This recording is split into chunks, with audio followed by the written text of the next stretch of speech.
front of me is Samsung Galaxy A35 and today I would like to show you how you can set up Face Unlock.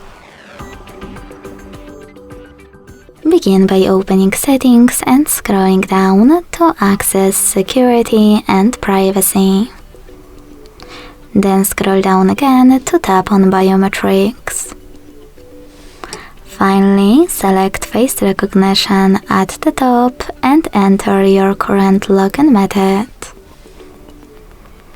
After reading all of those instructions and disclaimers, hit Continue, keep your face in frame and follow all of the instructions from your screen.